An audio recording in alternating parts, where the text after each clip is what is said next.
ओम सभी को नमस्ते। आज हम विषय लेकर चलेंगे स्वतंत्रता दिवस, क्योंकि अब हमारा देश 78वां स्वतंत्रता दिवस मनाएगा। 77 पूरे हो जाएंगे और 78वां मनाएगा और उसकी खुशी भी मनाते हैं। लेकिन एक विचार करेंगे कि वास्तव में हम ठीक रूप में स्वतंत्र हैं या नहीं हैं। इस पर आज हम चिंतन करेंगे। कैसे?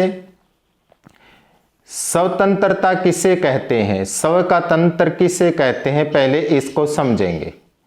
स्वतंत्र कहते हैं अपना तंत्र, अपना संविधान, अपना कानून, उसको कहते हैं स्वतंत्र। अब ये कैसे विचार करें कि स्व का तंत्र क्या हो, कैसे हो, तो हम पीछे लौटकर चलेंगे। पहले जब हम अंग्रेजों के गुलाम नहीं थे, उससे पहले हम मुगलों के गुलाम नहीं थे, तो हमारा वहाँ का तंत्र कैसा होता था, वे कैसे कानून होते थे, कैसा संविधान होता था। तो अगर मैं एक ही बात में कहना चाहूँ तो वे संविधान होता था वेद के अनुसार। वेद के अनुसार हमारी परंपराएं थी, वेद के अनुसार हमारा संविधान था, वेद के अनुसार हमारा कानून था।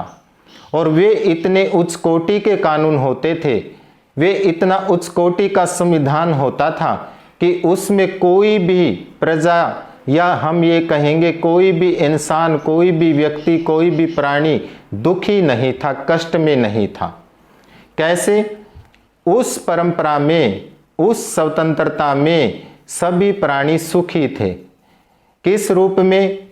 हमारी जो शिक्षा होती थी वे गुरुकुल की शिक्षा होती थी, और गुरुकुल की शिक्षा में वर्ण व्यवस्था होती थी।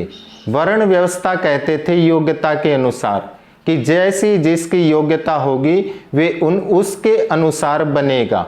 अगर उसने ब्राह्मण की योग्यता प्राप्त की है तो वह ब्राह्मण कहलाएगा, उसने क्षत्रिय की योग्यता प्राप्त की है तो वह क्षत्रिय कहलाएगा, उसने वैश्य की योग्यता प्राप्त की है तो वैश्य कहलाएगा। योग्यता के अनुसार वर्ण व्यवस्था होती थी। और हमारा जो तंत्र था, उस तंत्र में किसी प्राणी की, निर्दोष प्राणी की हत्या नहीं होती थी। आज हम देखते हैं निर्दोष प्राणियों की किस प्रकार से हत्या होती है। उस हमारे तंत्र में कदापि भी कोई भी व्यक्ति गाय को नहीं काटता था। हमारे देश में प्राचीन काल में, भारत देश में या उससे पहले कहीं आर्यावर्त देश में कोई भी बूचड़ खाना नहीं होता था। और बूचड़ खाने में आज जिस प्रकार से गाय काटी जाती है, इस प्रकार से कोई भी गाय को नहीं काटता था।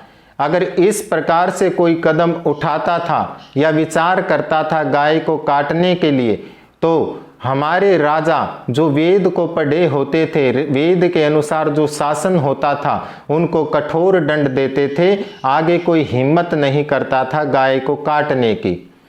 और लेकिन ये चीजें आज कैसे हो रही हैं, विचार करेंगे।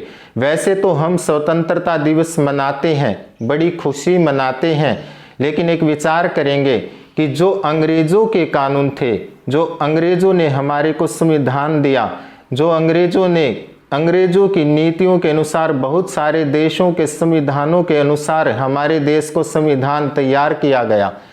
क्या आज हमारे देश में जो बूचड़ खाने हैं, जो गायें कटती हैं, क्या ये वास्तव में हमारी नीतियां थी? नहीं, ये तो कभी मुगलों ने प्रारंभ की थी। उनके बाद अंग्रेज आदि मांस गाय का खाते थे, और उन्हें अंग्रेजों ने ही बूचड़ खाने खुलवाए थे। और उनके बूचड़ खाने आज तक हमारे देश में चल रहे हैं। आप विचार करेंगे, हम वैसे तो कहते कि हम स्वतंत्र हैं, लेकिन विचार करेंगे हम कैसे स्वतंत्र हैं जब आज तक हमारे देश में बूचड़ खाने चल रहे हैं, गाय कट रही हैं, जो अंग्रेजों ने, मुगलों ने प्रारंभ की थी। इससे आगे आज हमारे देश में अंग्रेजों के काल से भी ज़्यादा, अंग्रेजों के काल से भी अधिक शराब के ठेके हैं। जो शराब प्रजा का, इंसान का विनाश करती है, एक परिवार का विनाश करती है, एक नौजवान का विनाश करती है, वे ठेके प्रारंभ में अंग्रेजों ने 1761 में कलकत्ता में प्रारंभ किए थे और उसी शराब के कारण हमारे देश में प्रजा का कैसे विनाश हो रहा है आप देख सकते हैं, और वे चीज़ भी आज तक चली हुई है। तो हम कैसे माने कि हम स्वतंत्र हैं?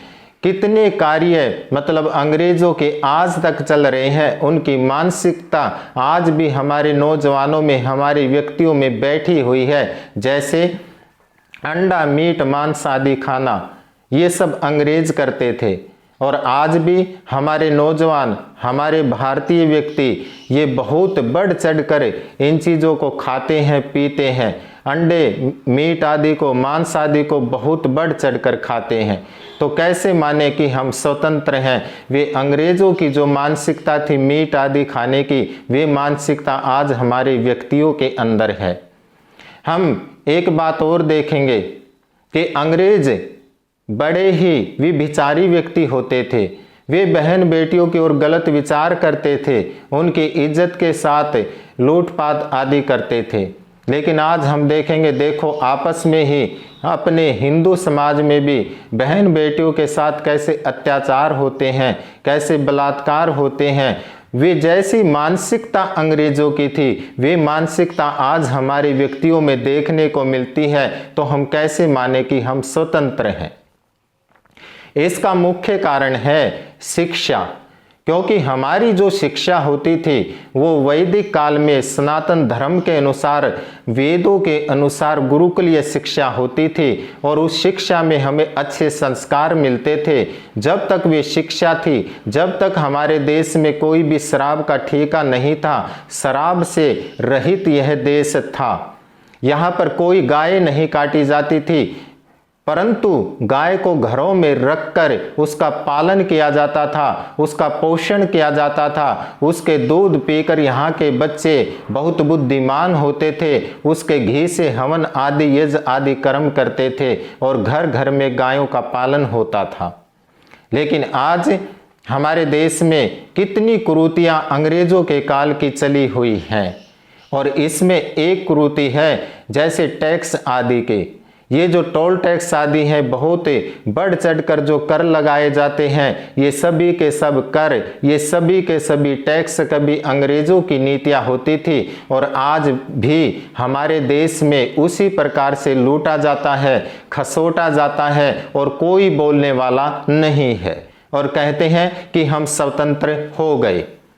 कैसे माने कि आज हम स्वतंत्र हैं? केवल इसी बात से कि 15 अगस्त 1947 को यहाँ से अंग्रेज चले गए। क्या हम ये विचार नहीं करेंगे कि अंग्रेज भले ही चले गए, लेकिन वो अपनी नीतियाँ यहाँ पर कैसे छोड़कर चले गए? लॉर्ड मेकाले ने यहाँ पर अंग्रेजी शिक्षा को लागू किया, और उसने यहाँ पर स्कूलों को प्रारंभ कराया। आज उन स्कूलों में बच्चे जाते हैं, केवल शिक्षा रट्टा नाम की पढ़ते हैं, और उससे अलग उसमें कोई भी संस्कार नहीं है। उसी का कारण है कि आज यहाँ पर बालक बिगड़ जाते हैं, बदमाश हो जाते हैं, और अपने पथ से भटक जाते हैं, क्योंकि शिक्षा में उनको संस्कार नहीं मिले। तो कैसे माने कि हम स्वतंत्र हैं? आप विचार करेंगे, हम तभी स्वतंत्र कहला पाएंगे जब हम स्वतंत्र पूर्णतः हो जाएंगे, जब यहाँ पर अंग्रेजों की मानसिकता बिल्कुल भी नहीं रहेगी, यहाँ पर मुगलों की मानसिकता नहीं रहेगी। जब तक यहाँ पर मुगलों की मानसिकता है, जब तक यहाँ पर अंग्रेजों की मानसिकता है, जब तक यहाँ पर बूचड़ खाने हैं उनमें गाय कटती है, जब तक यहाँ पर गुरुकुलों की शिक्षा नहीं बढ़ती, गुरुकुलों को नहीं बढ़ाया जाता, तब तक हम नहीं मानेंगे कि हम पूर्ण रूप में स्वतंत्र हो गए। और एक बड़े दुख की बात है कि हम 78वां स्वतंत्रता दिवस मनाएंगे। 77 वर्ष पूरे हो गए। इसमें आप विचार करेंगे कि अतीत में पहले कितने वर्षों तक यहाँ पर कांग्रेस की सरकारें रही, वो भी अपने आप को हिंदू मानते हैं, सनातनी मानते हैं। यहाँ पर बाद में जो उनसे भी ज़्यादा सनातनी अपने आप को मानते हैं, बीजेपी की सरकार भी आई, और अब भी 10 वर्षों तक उनकी सरकार चली हुई है। लेकिन उनके हृदय में, उनकी आत्मा में क्या गुरुकुलों से अति अवस्था में प्रेम है, जिससे हम देखते हैं, विचार करते हैं कि इनकी सरकारों में भी जो अपने आप को बहुत बड़े सनातनी बताते हैं, इनकी सरकारों में भी आप देख सकते हैं गुरुकुलों की बहुत ज़्यादा वृद्धि नहीं हुई। नहीं तो अगर ये चाहते तो इन 10 वर्षों में गुरुकुलों की बहुत ज़्यादा वृद्धि करते, बहुत ज़्यादा बढ़ाते, जिससे हमारे बालक अपनी संस्कृति को जानते, पढ़ते और जानते कि हमारे पूर्वज कैसे होते थे। तो मैं यही निवेदन करना चाहता हूँ कि ऐसे स्वतंत्रता दिवस तो आप मनाते रहें, हम मनाते आए हैं, लेकिन पूर्णतः स्वतंत्रता तभी होगी जब हम अपनी परंपरा, संस्कृति, अपने वेद, अपने सनातन धर्म की ओर लौटेंगे, उसको लागू करेंगे, उसके नियम होंगे और उसी के अनुसार कानून बनेगा, उसी के अनुसार संविधान बनेगा, तब हम मानेंगे कि हम स्वतंत्र हैं। अन्यथा ये चीज़ें चलती रहेंगी, समाज का विनाश हो रहा है। पता ना कैसी कैसी कुरीतियाँ समाज में आ गई हैं, कैसी कैसी कुरीतियाँ समाज को अंग्रेज देकर गए।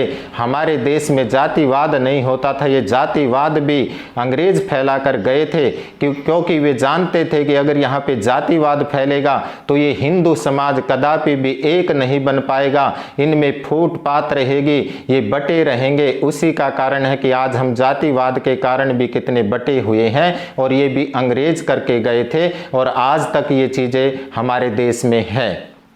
तो अगर इन सब कुरीतियों को आप समाप्त करना चाहते हो तो लौटो अपने वेदों की संस्कृति की ओर, सनातन की ओर, और जब वहाँ उसी रूप में, उसी के अनुसार यहाँ पर स्व का तंत्र आएगा, वेद का तंत्र आएगा, अपनी गुरुकुल का तंत्र आएगा, तो वास्तव में हम स्वतंत्र हो जाएंगे। हमारी मानसिकता अपनी हो जाएगी, अंग्रेजों की मानसिकता हट जाएगी, तभी हम स्वतंत्र कहलाएंगे। मेरा ये देशवासियों से निवेदन है, प्रार्थना है कि आप अपने तंत्र की ओर लौटें, अपनी स्वतंत्रता की ओर लौटें, अंग्रेजों की सब चीज़ों का त्याग करें, उनको छोड़ें। इसी के साथ मैं अपनी वाणी को विराम देता हूँ। इति ओम शम।